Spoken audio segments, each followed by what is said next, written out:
ఇండియాలో 50 degrees temperature కంటే యూరోప్లో 45 డిగ్రీస్ టెంపరేచర్ ఎందుకు డేంజరస్? ఇక యూరోపియన్ కంట్రీస్ అన్ని రెడ్ అలర్ట్లో ఉన్నాయి. Spain 45 degrees Celsius, Berlin 41 degrees Celsius, France hottest డేగా రికార్డ్ చేసుకున్నాయి. చాలా మంది హీట్ వల్ల చనిపోయారు. కొన్ని ప్లేసెస్లో ఆల్కహాల్ కూడా బ్యాన్ చేశారు, ఎందుకంటే డీహైడ్రేషన్తో కలిస్తే ఇంకా డేంజర్ అవుతుంది కాబట్టి. మరి సడన్గా ఇలా ఎందుకు అయ్యింది? రీజన్ ఏంటి?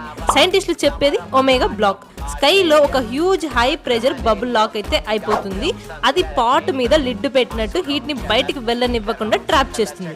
పోర్చుగల్ నుంచి నార్త్ ఆఫ్రికా వరకు హాట్ ఎయిర్ యూరోప్ మొత్తం స్ప్రెడ్ అయింది. కానీ biggest problem climate change. Europe already world average కన్నా ఆల్మోస్ట్ డబుల్ స్పీడ్ లో హీట్ అయితే అయిపోతుంది. ఇది ఒక వార్నింగ్ మాత్రమే. ఫ్యూచర్ ఎలా ఉంటుందో మన డెసిషన్స్ మీదే డిపెండ్ అవుతాయి. మీ ఒపీనియన్ ఏంటి? క్లైమేట్ చేంజ్ నిజంగా అంత డేంజరా?